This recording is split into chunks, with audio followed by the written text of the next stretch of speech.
Welcome to the Directions Mag Geo-Inspirations podcast series with Joseph Kerski. Greetings all. Welcome to another edition of the Geoinspirations podcast series, where we feature a variety of fascinating people in the GIS, education world. And today, I'm so thrilled. We've got Jenna Leveille. Jenna, welcome. Thank you, Joseph. It's just a huge honor and pleasure to be here. I'm so excited. Thank you for coordinating this. It's awesome. Well, I've been looking forward to this for a long time. I think many people in the GIS community know who you are, but if you could briefly describe what your position is and how you journeyed into that position. Okay, yeah, I'm happy to. So my current title is the Deputy State Cartographer for Arizona. I work for the Arizona State Land Department.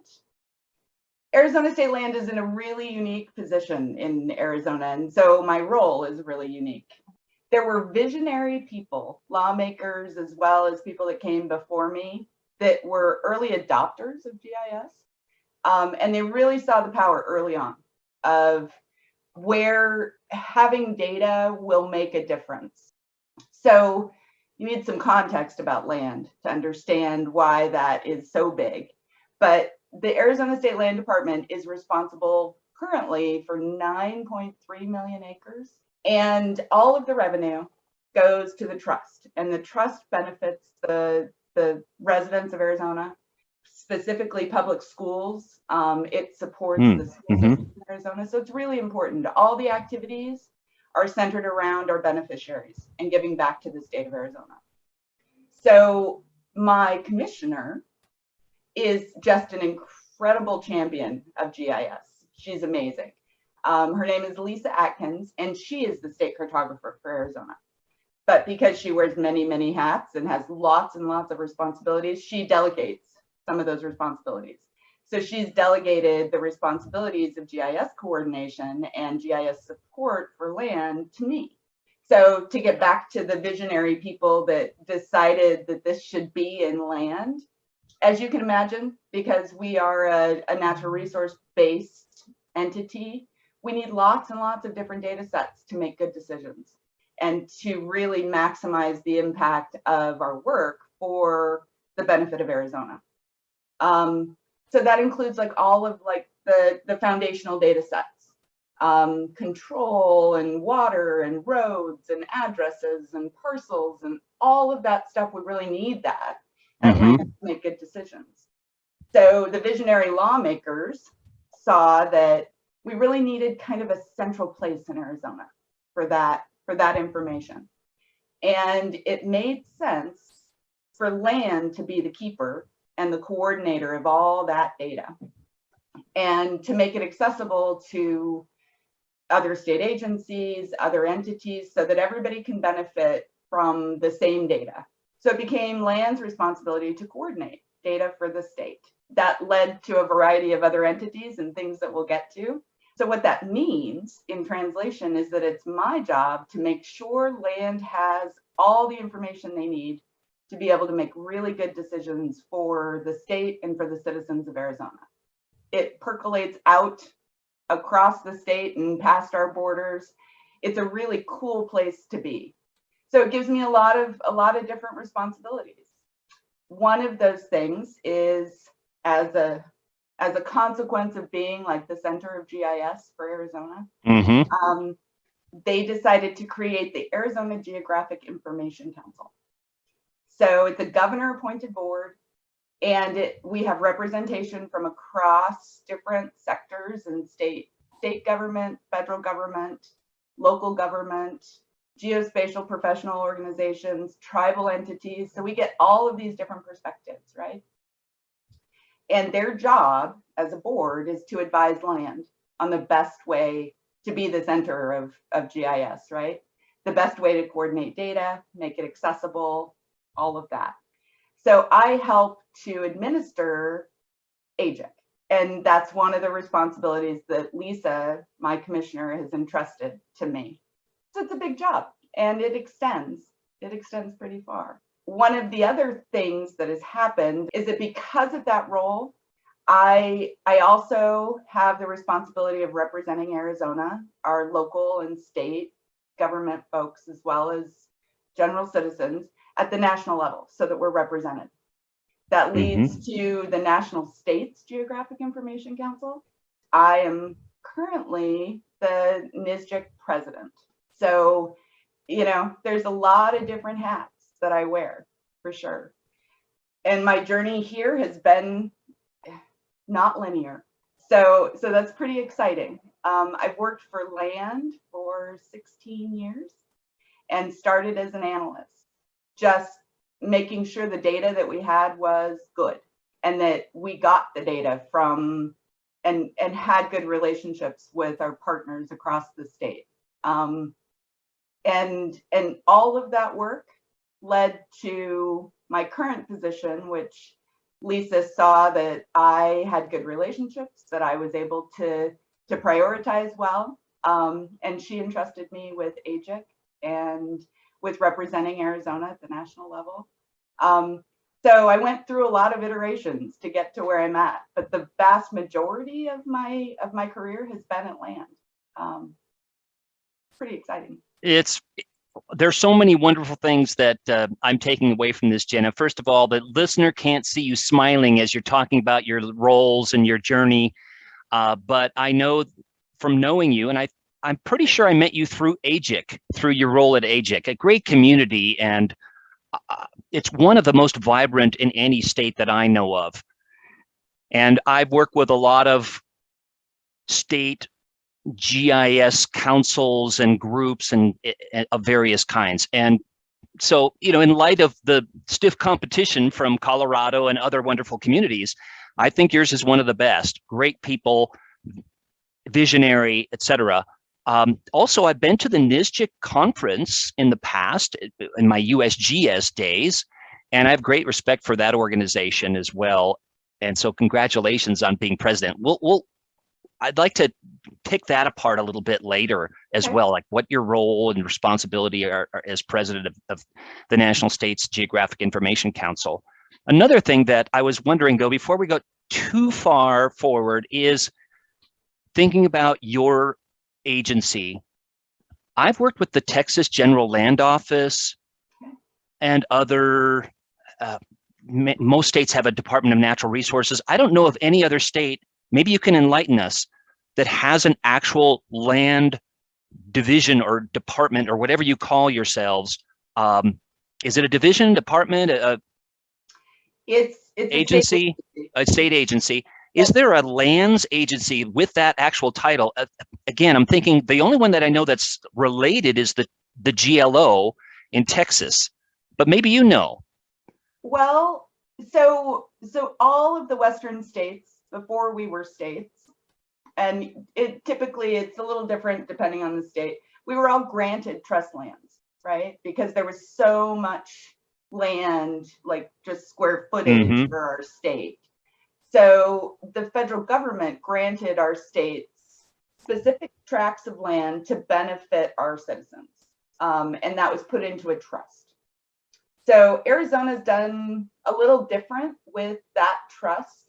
Other, like New Mexico, I believe, and some of this is memory, right? So I might be a little inaccurate. No worries. But New Mexico chose to do something else with their trust.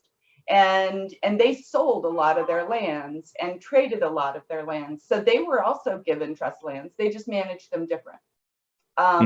Utah, New Mexico, Oregon, Washington, we all got trust lands. So I don't know that there is exactly like the land department in other states, but there are versions, right, of responsibility. They can be translated into different names. Arizona is really unique because we've done an incredible job of managing the lands and sustaining that resource. And it's a tough job, right? The land commissioner, her job is to make sure that that resource, the state trust resource, is managed for the highest and best use in all cases. And that's a pretty delicate balance. So in urban areas, we want to be able to promote economic opportunity and provide the lands to the folks that can maximize its impact, right?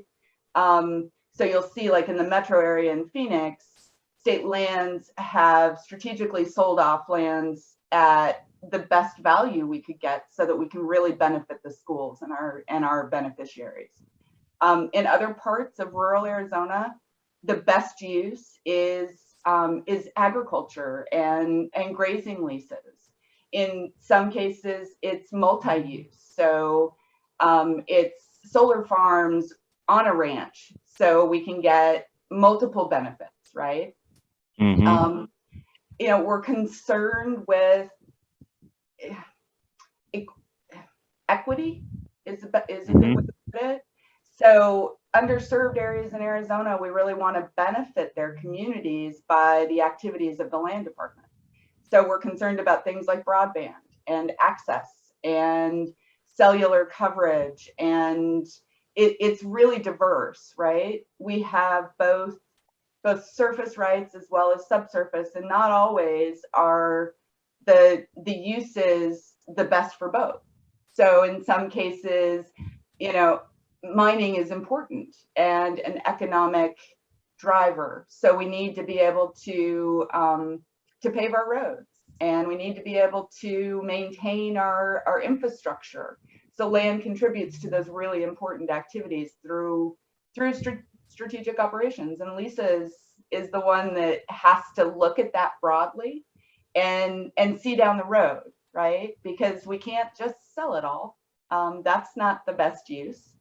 But we have to be strategic about it. So she has just been awesome for her term as commissioner and in seeing those things.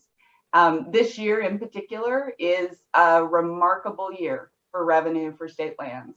And it's one of the top ever. And that directly benefits our schools. And that's really important to our future in Arizona.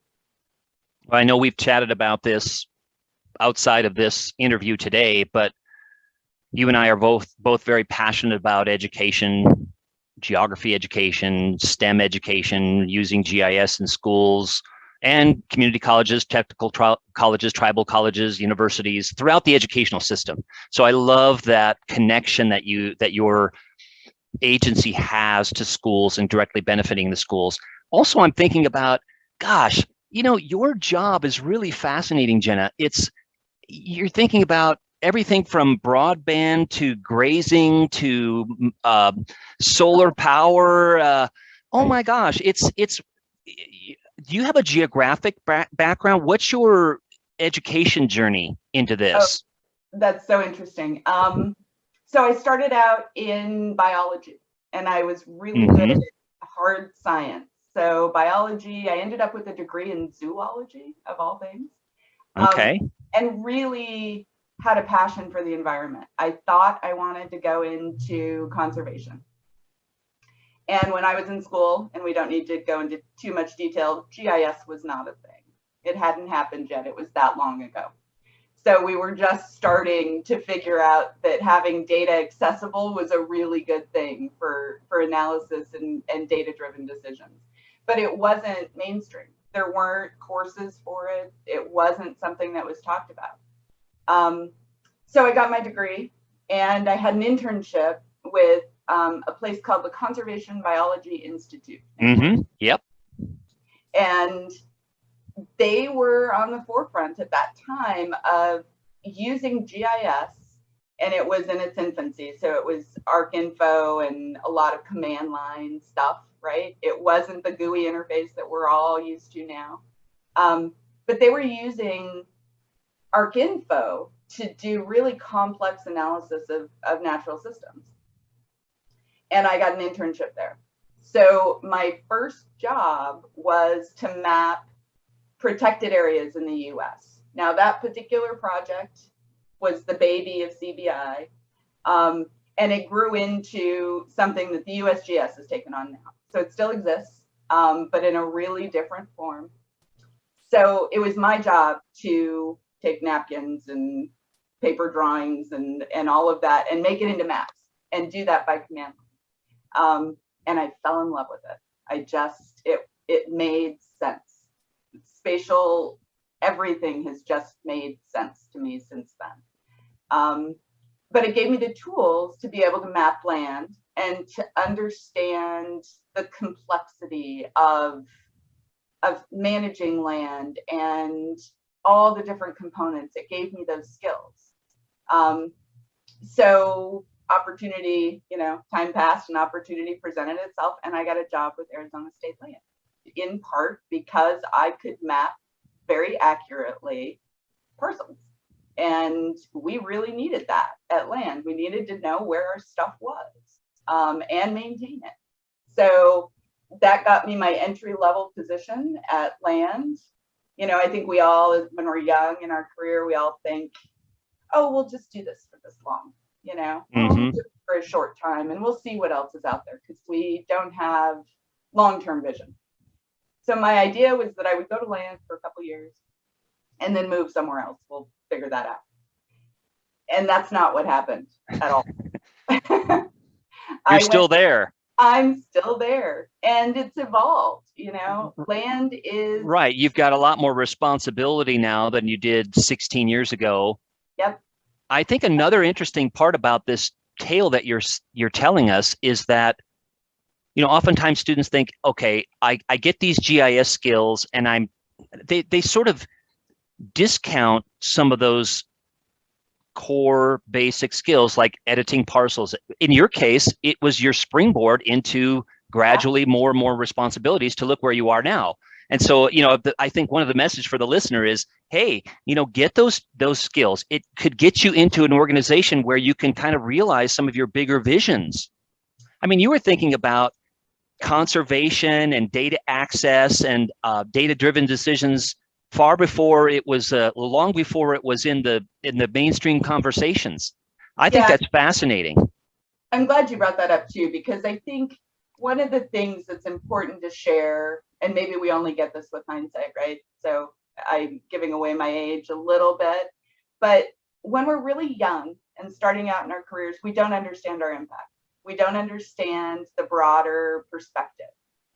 And what I've learned in my career is that it all matters. It's all really, really important. I couldn't do what I do and coordinate the data and make sure that it's authoritative and accessible and serving the larger public without those entry-level people that really pay attention to the details and really make a difference to contribute to our base data sets. It's important. Mm-hmm. And we can't underestimate those contributions, right? I just think it's incredibly important. It's in Arizona and in AGIC, we talk about Arizona and the GIS world in Arizona really as an ecosystem, geospatial ecosystem. And I love that because it really implies all the pieces that are dependent on each other. We are only successful because we are a community of collaborators. We all count. It all makes a difference. So yeah, I'm really glad you brought that up. I love this. And I know in the paragraph accompanying this interview, you're going to provide the link to the Arizona Lands Agency and AGIC and some of the other things that you're passionate about. Another thing that kind of comes to mind as you're speaking, Jenna, is thinking about changes in Arizona, even since you've been at the Lands Agency. Oh my gosh. I mean, talk about changes on the landscape. Yeah, Arizona immediately comes to mind. I love Arizona, the diversity of the landscapes, the diversity of the people. It's just the history, the geography, the diverse climates. How are you grappling with all those changes and making sure, I mean, you mentioned sustainability before. You're probably thinking about sustainability again before it was in the mainstream discussions.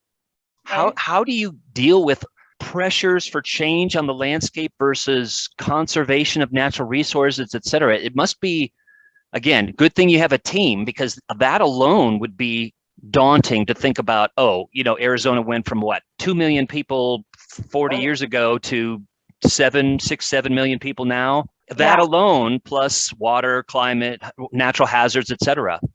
So my mind goes instantly to data, right? We need foundational data. We refer to that at the national level as the National Spatial Data Infrastructure.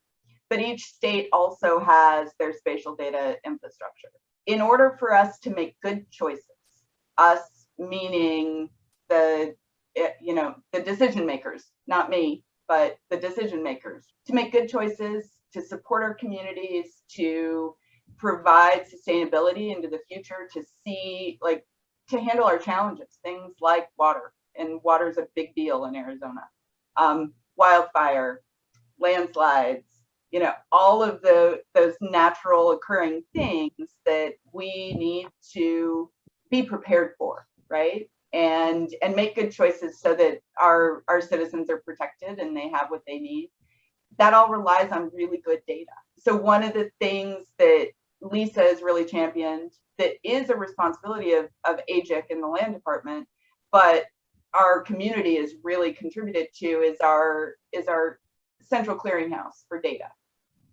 The goal is to make that as accessible and discoverable and authoritative as possible. And it's a continual iteration. So we're always trying to improve it. During Lisa's tenure and in our most recent iteration, we revamped it entirely, our state clearinghouse, and made it more accessible to the public. We made it more discoverable, so you know what the data is and what it's intended to be for. All of those pieces combined really allow our lawmakers and our leaders, whether they have knowledge of GIS specifically or not, it allows them to make good data-driven decisions to support our communities. It's so very important. And I really think that AGIC's legacy and land's legacy is centered in those kinds of contributions, right? I think it's important. Oh, I have great respect for your geospatial data portal, and reviewed it on the Spatial Reserves data blog earlier this year, because I think it's one of the shining examples. Truly, kudos to everyone involved. Here's another thing. I oftentimes tell students or folks new in their careers, have your elevator speech ready. Changing budgets, changing staff. You'll need to justify at some point, maybe multiple times a year, your position. Given all of the accomplishments of you and your agency, past and present, do you still have to do that from time to time? Do you have to say, this is my role and this is why it actually matters and why it should be funded? Or are you pretty much set with not having to do that kind of thing? I don't think we're ever set with not having that. I don't think any of us are, right? At our recent GIS conference, our keynote, Frank Winters, who's a mentor and a friend of mine, he's a past president of NSGIC. New York GIS. New York GIO, yeah. Mentor, yep. Yep, he's amazing. One of the things that he shared with our attendees that I think is so relevant and right along, we have to be able to articulate what we do and why it's important. And we have to be able to articulate that in 30 seconds, in 2 minutes, in 20 minutes, given whatever opportunity is there.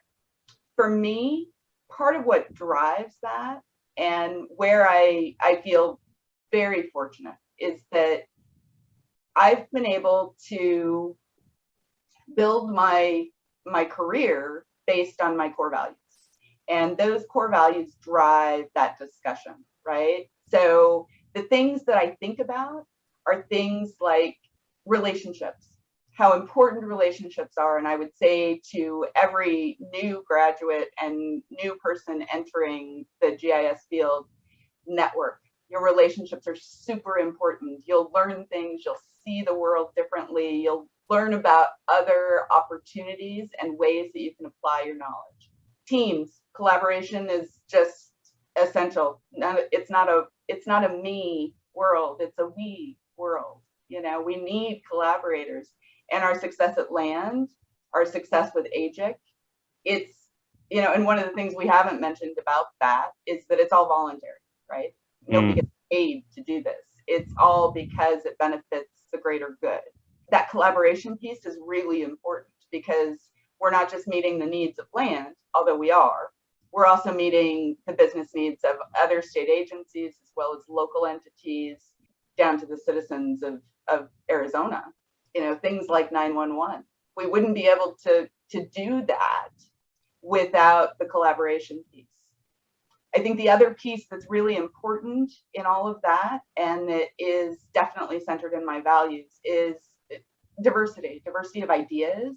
It's not just diversity of the individual and the demographics, it's the ideas. We come up with better solutions if we work together, and that gets back to collaboration. And if we take the time to listen to each other, that's how we can solve the big problems and the dynamic changes, is to listen to everybody and to pay attention to those one-off crazy ideas. That might be the answer. You don't know. To always do our best. You have to believe that each day, if you get up and do everything you can to do your best job, to benefit your agency, to benefit your community, however that goes, you're making a collective difference. And I think that's how things work in Arizona.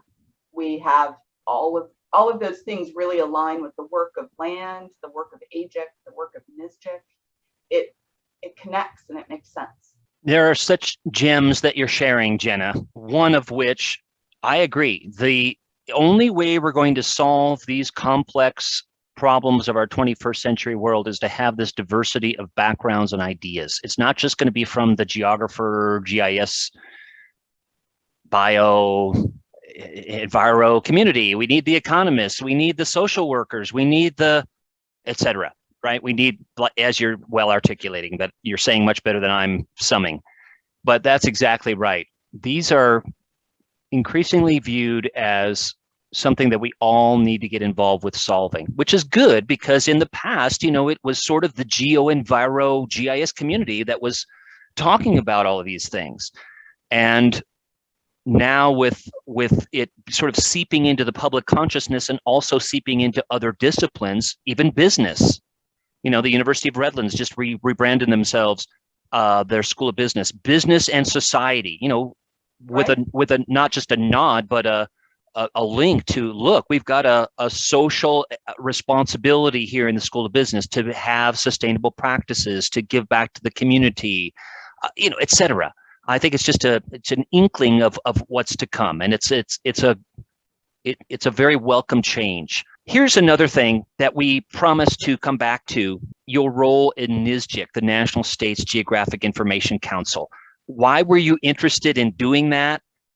You've got enough to do. Thank you very much. I've been involved with nonprofit associations and organizations as well, and I know it's sort of a labor of love. You're oftentimes not.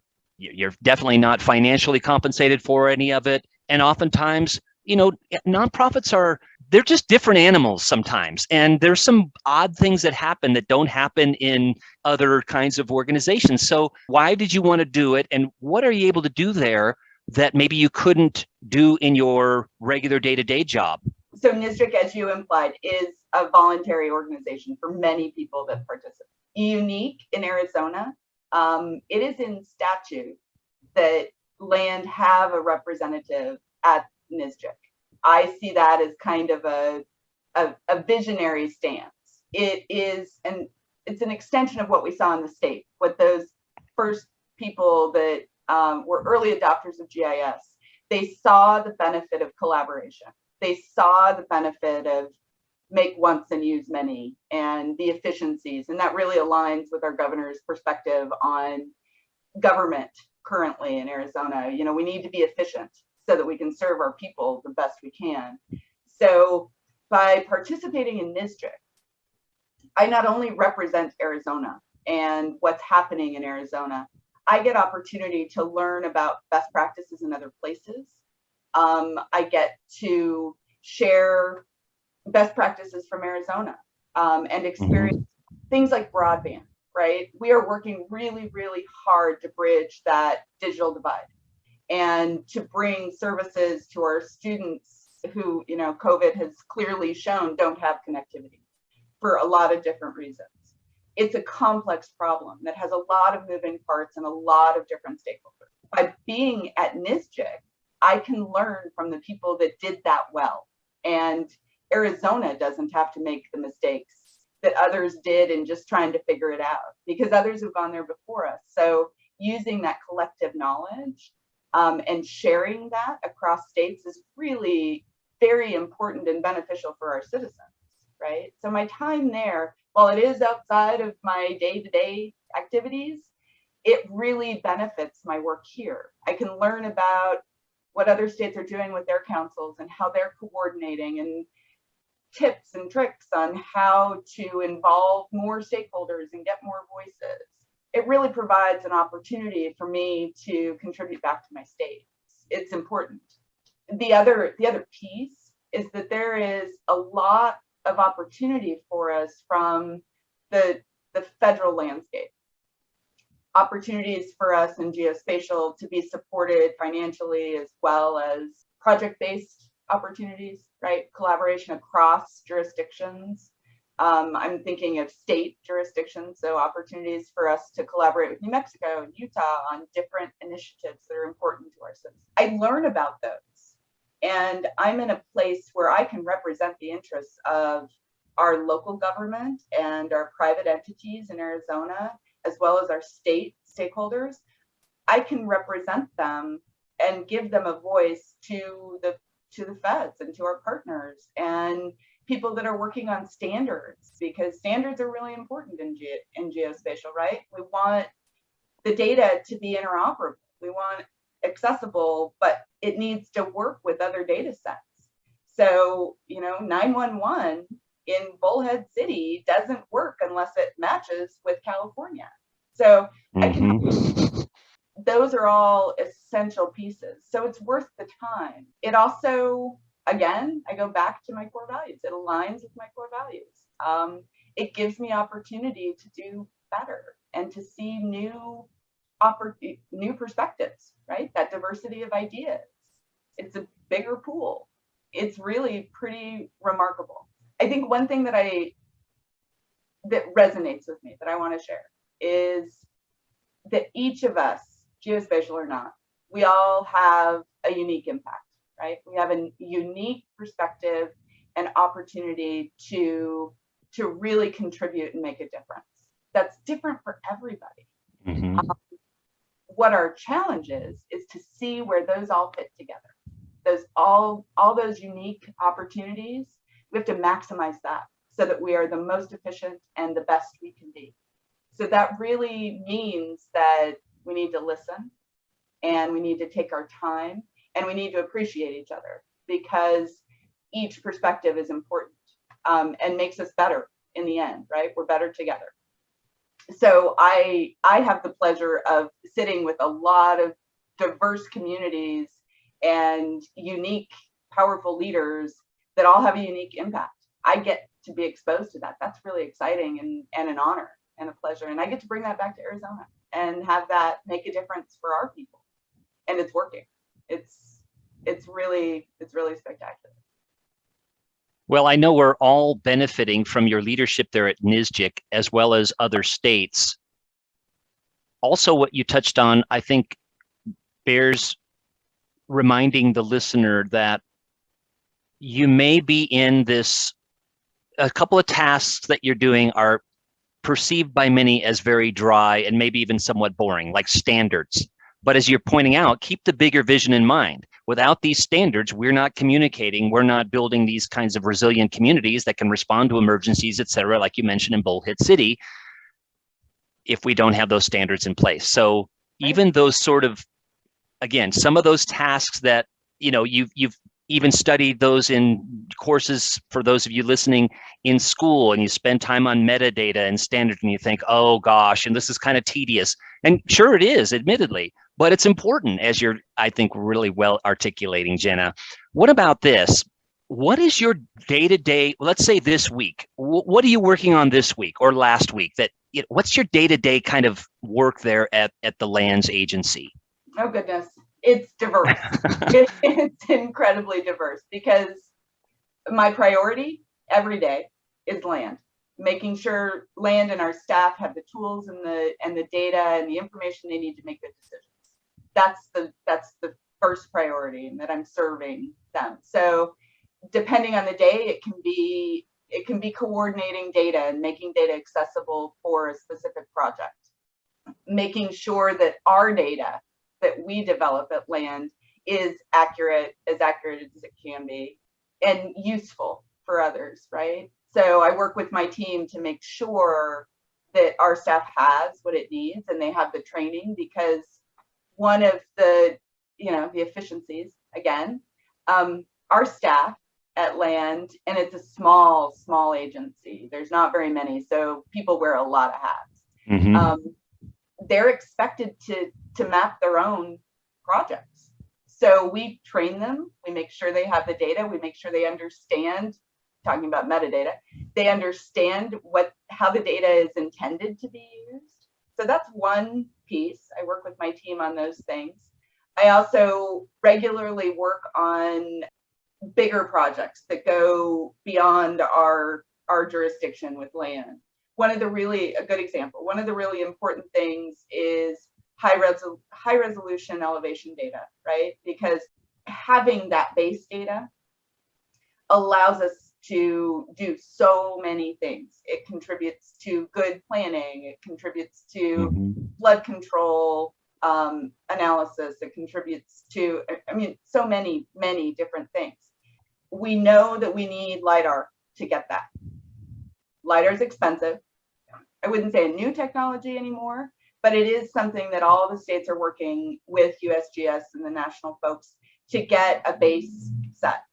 Arizona, like many of the states in the West, we have gaps. Much of our elevation data is like 10 meter, and that's not good enough to do a lot of engineering and environmental studies. It's not good enough for us to understand the landscape. So we need something better. One of my tasks is to coordinate stakeholders and work to get grants so that our community has that data. We, in the last 5 years, and one of my kind of daily tasks is to figure out how we can serve the public with that data and how we can acquire that data. And that means I work with federal agencies, local agencies, counties, who has funds, because nothing is centrally funded in Arizona, who has funds that they can support a project. And in the last 5 years, as I was saying, we've really increased the square footage of LiDAR in Arizona. We're not complete yet, but most of the urban areas have it. And coordinating that takes time. So that's another hat that I wear.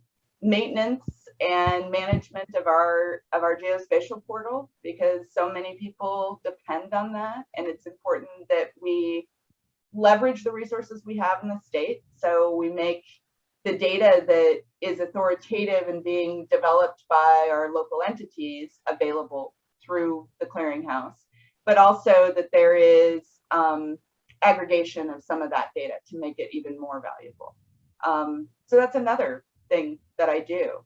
And then there's NSGIC on top of that. So we coordinate across states and across the nation to make sure that we have the resources to be able to do all of those things. So it's pretty dynamic. I don't get bored at all. No, I envision you, in terms of tools that you use on a daily or weekly basis, I envision you doing a lot of Teams, Zoom, Microsoft Planner, but also on the GIS side, ArcGIS Hub, Pro, what are some other tools that you use on a daily or weekly basis that I'm not thinking of here? Oh, goodness. Excel, Right. Well, spreadsheets and Zoom and collaboration. But I also still work with data. I still help develop data. So I do quality control for the boundaries, all the municipal boundaries for Arizona. I make sure those are matching the legal records. I'm the certifying official for census with that. So I still work with data. I still build metadata because that's really important. I still have conversations on standards. What's our minimum standard so that we are interoperable, and how do we enforce that? How do we continue to serve? Because my perspective really is a service perspective. I serve Arizona and land. It's an honor and a pleasure to do even the tedium, organizing meetings, creating opportunities for collaboration across disciplines. Those are all very important.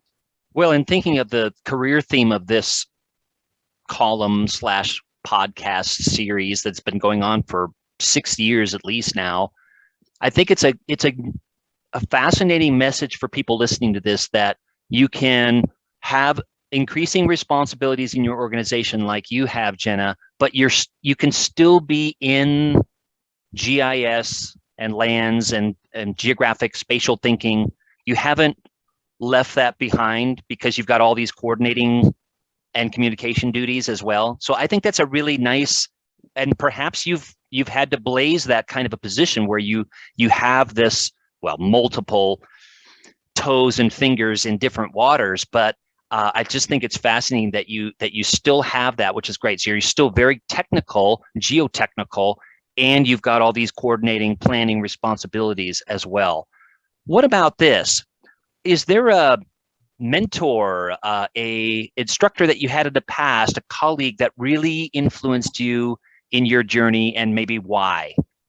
Oh my goodness. Are you going to make me choose one? Feel free to expand a little bit. There isn't just one. So many people inspire me. I would say the top of the list is my dad. My dad is, he is not in geospatial at all. And he struggles to understand what I do. He doesn't struggle to understand the importance of what I do, but, the extent of his understanding is Google Maps, and that he can get somewhere. And he knows that I kind of contribute to that, but he doesn't know how. But he is a leader and has been an incredible leader in his career. He was dedicated to schools. He was a superintendent for years. So he really helps guide me on basic principles, the things that are important. Keep it simple, He's been huge for me, and I still go to him regularly with, Dad, what do you think? I got this problem, and what's your perspective? So he helps guide me a lot. I wouldn't be where I'm at without two really influential people. One of them is my land commissioner. She is a champion in Arizona, and I would not be able to do what I do without her voice and without her support. She is an incredible example of women in leadership. She does really great work and has really made a big impact in Arizona. So she's been a huge inspiration, and really, honestly, I couldn't do anything that I do without her support and her belief in me and her voice, right? She is very vocal about GIS and the importance of GIS. She's really helped us raise visibility in Arizona. She's really supported the community of collaboration. It's been big for me. Jean Trobia, hands down. Jean was the first state cartographer. Again, similar to my situation, those responsibilities are delegated by the Land Commission. So he did very similar things to what I've done, but he was the trailblazer. He was the one that started it in Arizona and helped to educate leaders and other collaborators in the importance of GIS. He was instrumental for Arizona, and I've been very, very fortunate to have his ear anytime I need. He's helped me with NSGIC. He's helped me with the communities in Arizona. He's helped broaden my vision, support my values, be able to articulate that. I've just been very, very, very fortunate. I'm grateful for all the support I have and the mentors and leaders that are here. Well, and I know you're giving back with all your activity involving education to, you're a geo mentor to many. So it's you're giving back and you're receiving. Yes, I love that. I really try to be. It's important.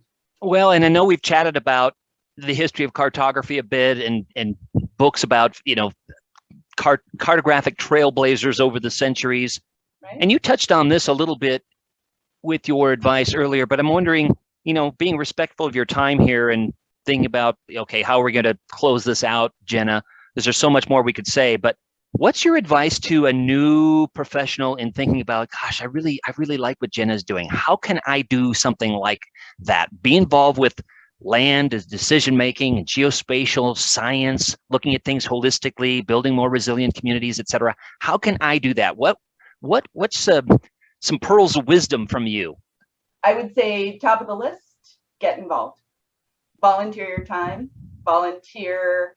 Don't be afraid to engage, because even those first in our community, like just emerging, have awesome ideas and easily get intimidated by people like me.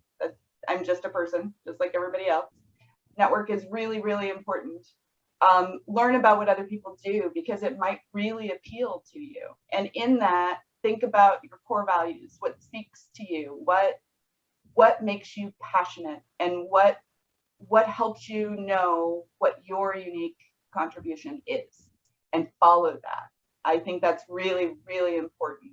Get outside of your comfort zone. So present, talk about the things you know, talk about the things you want to know, get involved. Arizona is really, other states are too. We have a great opportunity in Arizona because our network of geospatial professionals is huge.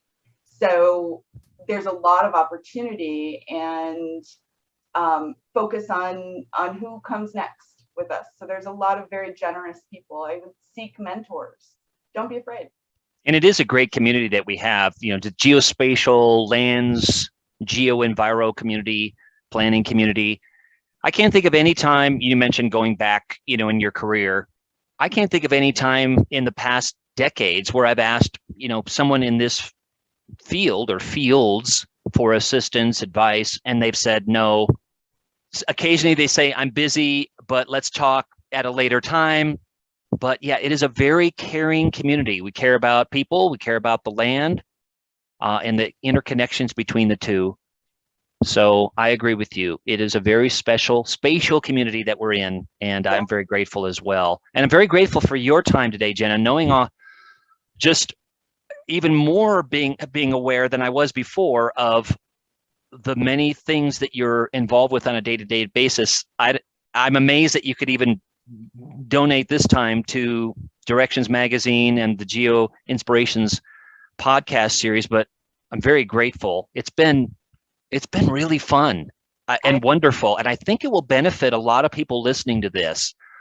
New people in the profession, students, seasoned veterans in the profession, to maybe get re-inspired all across the board.